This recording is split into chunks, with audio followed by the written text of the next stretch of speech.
Mobile কোর্টের অভিযানে ঘোড়া জবাই ও মাংস বিক্রি নিষিদ্ধ করেছে জেলা প্রশাসন। জনস্বাস্থ্য ও নৈতিকতার বিষয়টি বিবেচনায় নিয়ে মঙ্গলবার গাজীপুর সহকারী কমিশনার ও নির্বাহী ম্যাজিস্ট্রেট জালাল উদ্দিন এবং গাজীপুর সদর উপজেলা প্রাণী সম্পদ কর্মকর্তা ডক্টর মোহাম্মদ শাহিন মিয়া এ অভিযান পরিচালনা করেন। অভিযানে ঘোড়ার মাংস বিক্রি বন্ধের নির্দেশ দেওয়া হয়।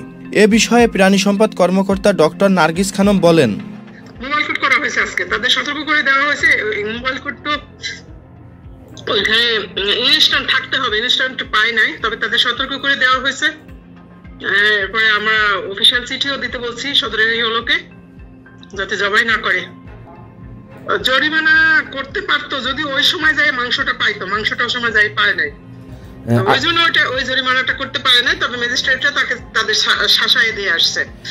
আর আমি সদরের লোকে মানে উপজেলা প্রাণী সম্পদ কর্মকর্তাকে অফিসিয়াল চিঠি দিয়ে দিতে বলছি। তাদের কোনো রকম অনুমতি নাই, অনুমতি নিয়েছে তারা কোনো ম্যাজিস্ট্রেট থেকে, তারা কোনো রকম ফিটনেস সার্টিফিকেট নেয় না, তাদের কোনো রকমের রেজিস্ট্রেশন নেই, ঠিক আছে। আর ঘোড়া তো আমাদের দেশে বেশি নাই, এত ঘোড়া তারা পায় কোথায়? আর যদি এভাবে জবাই করতে থাকে ঘোড়া তো বিলুপ্ত হয়ে যাবে। ঘোড়া তো বিশেষ কাজের জন্য, সব থেকে বড় কথা এটা থেকে রোগ ব্যাধি আসবে মানুষের। Ejaz Mahmud, channel I. Walton আবারও মিলিনিয়ার অফারে ওয়ালটন ফ্রিজ কিনে আপনিও হয়ে যেতে পারেন মিলিয়নিয়ার।